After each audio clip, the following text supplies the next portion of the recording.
para você. Vamos seguir aqui com o Luiz Eduardo Vieira. Deixa eu apresentar para vocês, para quem não conhece, ele é o principal investigador da missão espacial Galileu Solar Space Telescope. É doutor, que é uma missão, ele vai explicar aqui para a gente, né? Brasileira, né, Luiz Eduardo? Ela tem um nome em inglês porque é a linguagem da ciência universal, né? Doutor em Geofísica Espacial, com pesquisa realizada pelo INPE, parte da pesquisa realizada na NASA e no NRL em 2002, mestre em Geofísica Espacial, licenciado em Física, tem cerca de 75 publicações em jornais internacionais com corpo editorial com 1.811 citações. Eu não sabia, eu sabia que você era um pesquisador, uma das referências no país, mas agora eu estou vendo o volume de publicações aqui, é uma coisa muito séria mesmo. Tudo bom, Luiz Eduardo? Bem-vindo aqui ao Giro das 11. Muito obrigado pelo convite, Gustavo. Acho que é uma oportunidade única para a gente conversar com nossos colegas que te acompanham, né? E realmente é bastante interessante essa repercussão que está tendo agora com o Eduardo Bolsonaro, porque está muito relacionado com o que está acontecendo com a ciência no Brasil e nos Estados Unidos. Eu não sei se tem acompanhado, mas o NOAA, que é uma espécie de centro de previsão e monitoramento do clima nos Estados Unidos, monitorando também os oceanos, clima espacial, teve quase 2.000 demissões nos últimos dias. Teve, Verdade. Eles com estão todas em essas pânico lá nos Estados ações. Unidos, né? A ciência. Olha, é muito preocupante isso. Eles fornecem informações não só para os Estados Unidos, mas para todos os outros planetas. É uma entidade global, eu diria. E a NASA também está sofrendo cortes imensos, né?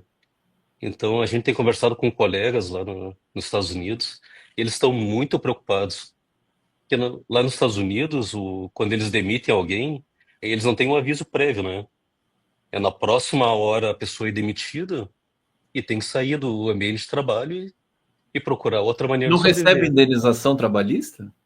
Alguns recebem, eles tiveram a oportunidade de fazer um desses planos de demissão voluntária, e é aquela condição: se você aceita o plano, você recebe uma indenização; se você não aceita, está no risco de ser demitido sem a cobertura, né? Então, são pessoas iguais a gente. Você que tem a sua formação também, né, nos Estados Unidos, e deve ter muitos amigos, pares, pesquisadores lá, a comunidade científica estadunidense está em pânico, né, com essa...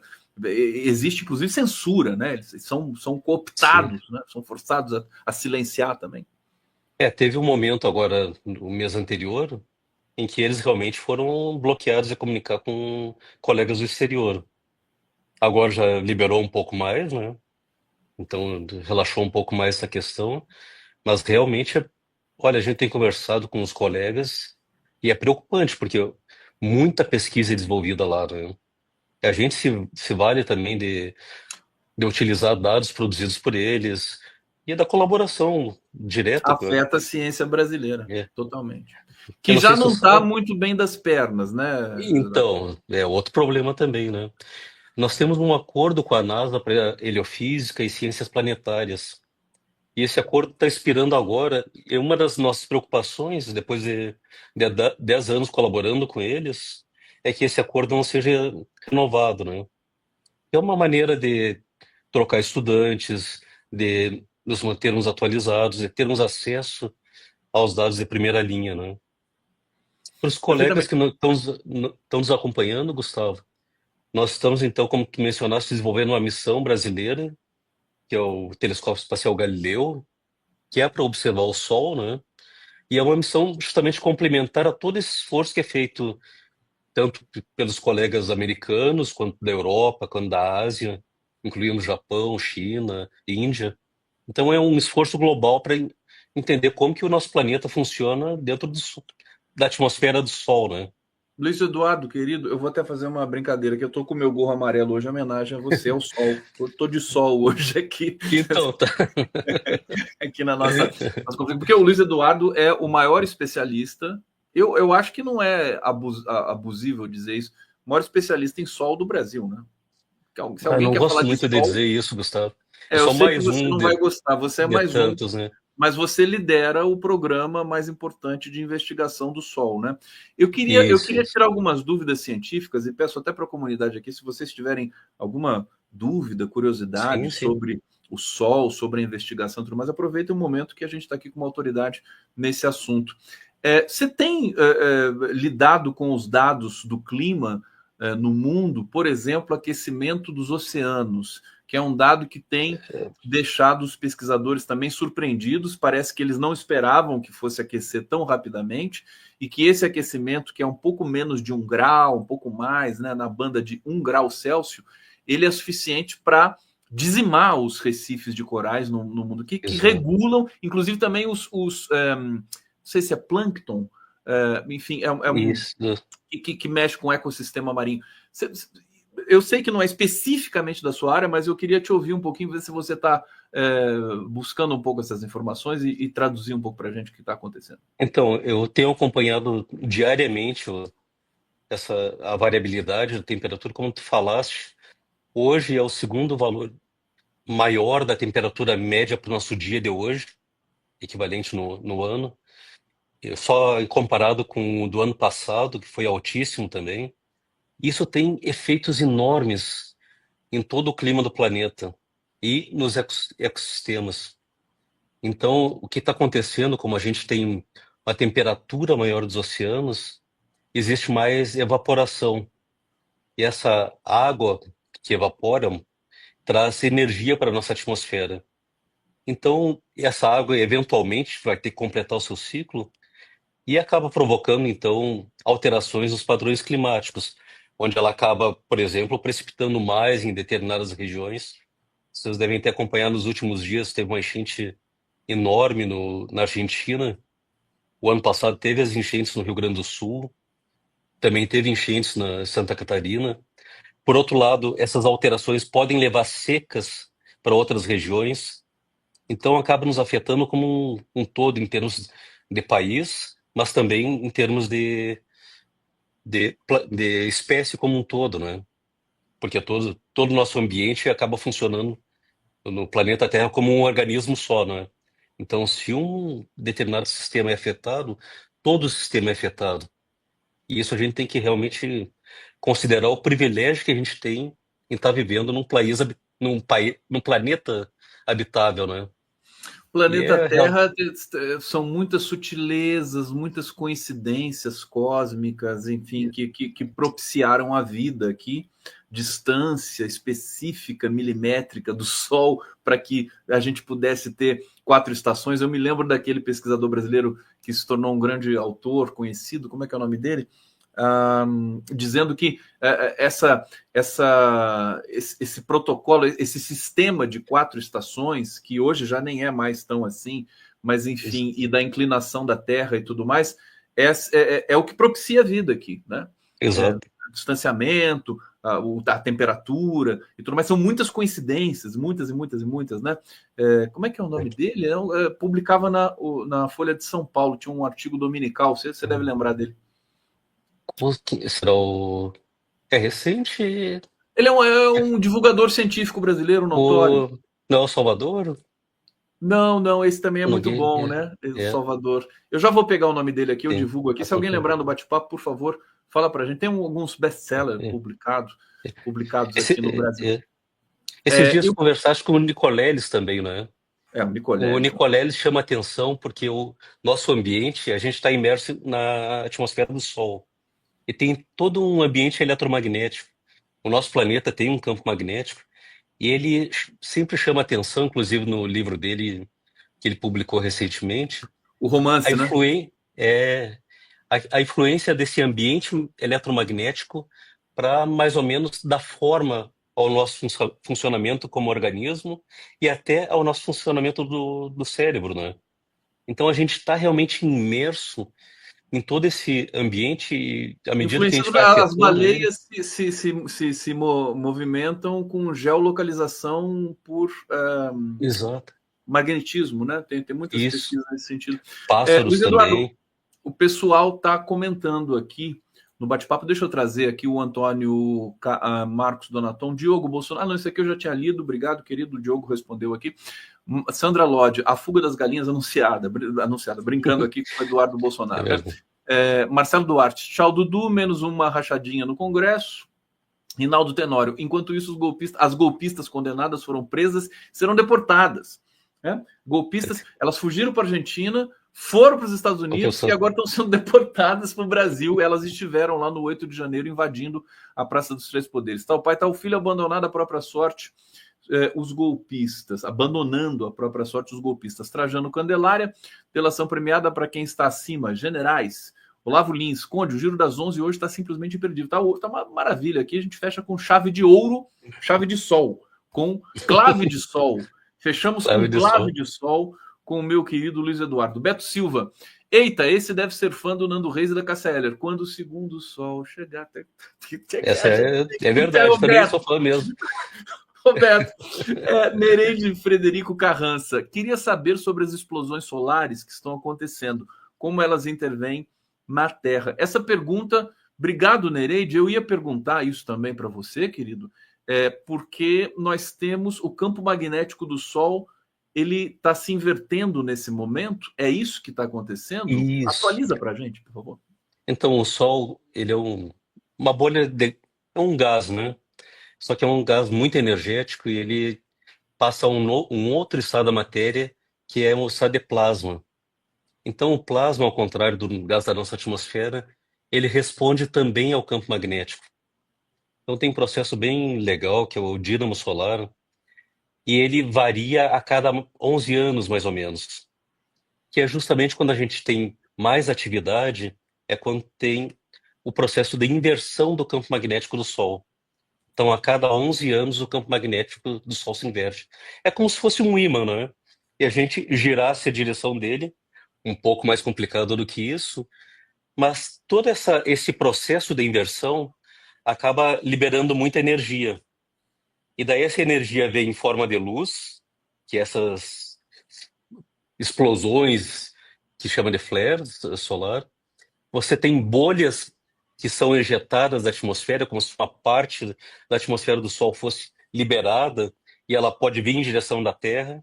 Então, quando essas bolhas interagem com o nosso campo magnético, o campo magnético da Terra, que também inverte, mas daí em escala de tempo de milhares a milhões de anos, é um processo bem mais lento no nosso planeta.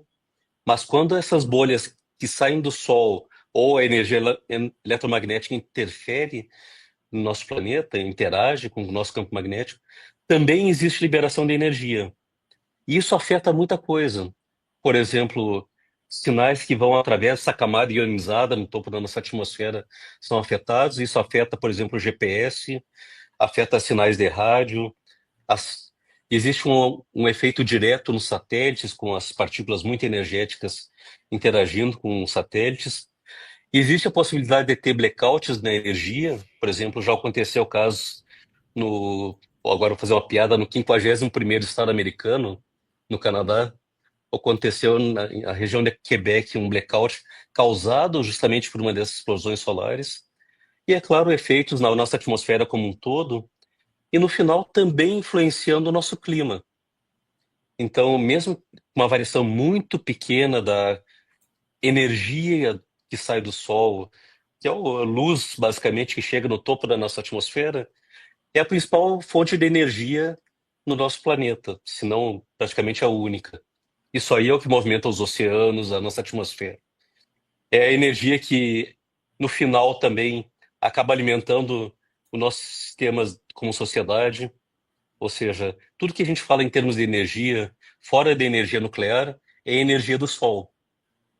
Por exemplo, a energia hídrica que a gente utiliza vem justamente da evaporação devido ao aquecimento dos lagos, oceanos e assim por diante, que é armazenada nas nossas hidrelétricas e depois utilizada como fonte de energia. Energia solar, e mesmo energia fóssil é energia solar, que foi armazenada há alguns milhões de anos atrás e nos reservatórios naturais.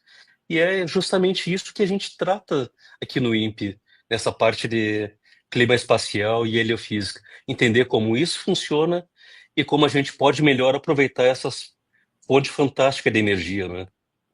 Olha, eu quero mostrar um vídeo. Eu estou fascinado por um vídeo que eu vi há algum tempo, voltei a rever esses dias, que é a Lua nascendo e se pondo no Círculo Polar. Você já viu esse vídeo? Ah, Ele é sim, real. sim. É real, né? Sim, sim. Bom, depende do vídeo que você tenha visto, Vamos eu ver aqui acredito que sim. juntos, porque assim, que a Lua é muito rápido, né? São acho que 6 segundos, e ela ainda faz um eclipse do Sol parcial, parcial não, total, tudo em segundos. Deixa eu colocar aqui, vamos ver. Olha só que coisa impressionante, a Lua nascendo, Ah, tamanho da Lua, olha que coisa bonita isso.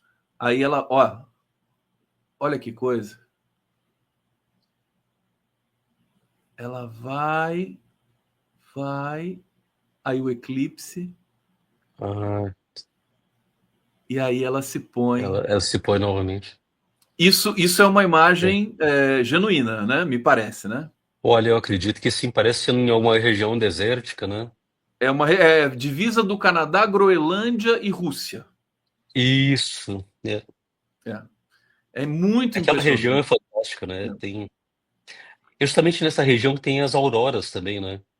As auroras Outro boreais e tudo fenômeno, mais. isso, que é Enfim, um só para a fenômeno gente fantástico. se situar um pouco aqui com essa dimensão maravilhosa, espetacular É, que são os astros, que eu sou. é. Agora, mas eu queria, e se eu não falar agora não vai dar tempo, querido Luiz Eduardo, que é um tema importante para você, para todos nós, que é a política científica. Sim, sim. Você me falou que mudou a direção do INPE, é isso? E eu queria te perguntar como é que está a movimentação em busca de mais recursos, que pela movimentação que você faz, os seus pares. Fala um pouquinho sobre isso para a gente, por favor. Então, só revisando, Gustavo, te lembra que quando o Galvão era diretor do INPE, teve toda aquela questão que ele foi demitido. Isso em 2020. Sim. Naquele momento, então, o Galvão foi removido e foi colocado um outro rapaz na direção do INPE, que é a gente acabou chamando de interventor, na verdade ele foi, né? E ele ficou cerca de um ano. Nesse processo teve todo uma nova. No MCTI, os diretores não são escolhidos aleatoriamente. Existe todo um processo de seleção. É formada uma banca, um comitê de pessoas experientes na área, inclusive da indústria, não somente da parte científica, né? E esse comitê, então, foi responsável pela seleção do novo diretor lá por volta de 2020. Nesse processo eu participei da seleção, fui um dos escolhidos para compor a lista tríplice, que depois foi encaminhado para o Marcos Pontes. Bom, um dos candidatos foi selecionado, ele ingressou na direção do INPE, e agora, no ano passado, em outubro, ele deveria ter sido ou reconduzido ou escolhido um novo diretor, usando o mesmo processo de escolha de uma banca, apresentação dos candidatos, apresentação, discussão com a comunidade das propostas, né? Só que houve uma falha nesse processo e o MCTI, não só no INPE, mas em outros institutos relacionados ao MCTI, não realizou com tempo a seleção do diretor. Ao contrário dos outros institutos, em que o diretor, mesmo tendo vencido o prazo dele, eles continuaram na direção. O INPE, agora, há 3 semanas atrás, eu acredito, o diretor anterior foi destituído ou pediu exoneração, e um novo diretor foi indicado. Mas muito parecido com o caso do Galvão, também uma pessoa escolhida sem nenhuma explicação por parte do MCTI. Isso é muito ruim, né? Porque realmente traz uma incerteza do que está acontecendo. Bom, nesse meio tempo aconteceram várias reestruturações no INPE e trouxeram prejuízos enormes para a instituição. Por exemplo, a nossa área de ciências espaciais, ela foi anexada à engenharia do INPE. Com isso, nós perdemos totalmente a autonomia em decidir o rumo dos nossos projetos. A gente passou a tá dentro do guarda-chuva da engenharia, né? O que é muito Uhum. ruim, que normalmente acontece o contrário. a definição dos projetos é feita pela parte científica e a implementação pela parte operacional, né? Pela engenharia, pelos sistemas responsáveis por implementar. Então ficou essa confusão, e não só na nossa área, mas em outras áreas do INPE também, né? Então realmente precisa ter uma reestruturação da reestruturação. E a gente então teve a indicação da nova banca, mas não teve ainda a abertura do edital para a seleção dos novos Então, candidatos. deixa eu só entender, né? Tem uma nova banca Isso. na direção do INPE, saiu aquele que era um indicado do governo Bolsonaro ainda, né? Que Ainda do estava. governo, que era o Campos Neto do Era o INPE, né? Campos Neto da você, né? Ficou muito tempo, né? Não podia ter ficado tanto tempo assim, na minha visão. Quer dizer, isso é questão de soberania nacional. Agora, são as tratativas políticas que ocorrem nos bastidores, a Sim, gente sim. acaba aprendendo. E daí entrou um novo diretor com a equipe, mas é provisório, é transição, É, que nem o Humberto é, Costa no PT, é para fazer a eleição, é isso? é exato, mais ou menos isso. Bom, pode ser também o caso que estejam simplesmente preparando ele para continuar na direção após. Ele declarou que ele vai se candidatar, não é? Hum. Então é possível que tenha algum ajuste político já estabelecido, mas a gente Você não fica tá, sabendo, desculpa, né? Luiz Eduardo, deixa eu correr aqui, porque a gente já está, o nosso tempo já está Ah, quase se esgotando. O Armindo Lopes está dizendo, Marcelo Gleiser, esse é o autor que eu comentei aqui, Marcelo sim, Gleiser, Marcelo. que é astrônomo, né? Fernando Castro, Luiz, saudações, poderia comentar sobre o projeto chinês de uma usina solar espacial em órbita na Terra, que para gerar energia alternativa ao petróleo, é um projeto incrível da China, vamos ver se vai dar tempo dele falar. Obrigado, Fernando Castro. Coletivo Sala PT, parabéns pelo nível dos convidados e dos temas ampliados, muito obrigado. Luiz Putinato, a luz é de chegar aos corações. Coletivo da Sala PT está dizendo o seguinte: quais os agravantes provocados pelo Sol e como lidar com isso? Se você conseguir meio que brevemente dizer sobre isso, eu queria saber se o seu nome está posto para essa questão no INPE, para a direção do INPE. Não sei se você pode falar sobre isso aqui rapidamente. Então, eu estou considerando seriamente apresentar minha candidatura, não só com a ideia, com o propósito de ser o diretor, mas também para contribuir para as discussões, né? Sempre quando você se apresenta como candidato, você para pensar nos problemas da instituição e acaba trazendo ideias, mesmo que eu não seja o diretor, Uhum. pode ser que algumas ideias sejam levadas à frente por quem eventualmente vai ser. Na outra questão que foi levantada ali, Conde, que é talvez um dos pontos que eu tenho mais interesse, É. é justamente a nossa missão espacial, que trata do Sol e de como ele varia. Um dos propósitos é desenvolver tecnologias para que, eventualmente, nós também tenhamos a nossa própria usina solar espacial. É uma tarefa, um desafio bastante grande, certo? Requer muito financiamento e muita gente trabalhando. Isso é um ponto importante, né? Porque o Brasil não é um país de conflitos externos, pelo menos.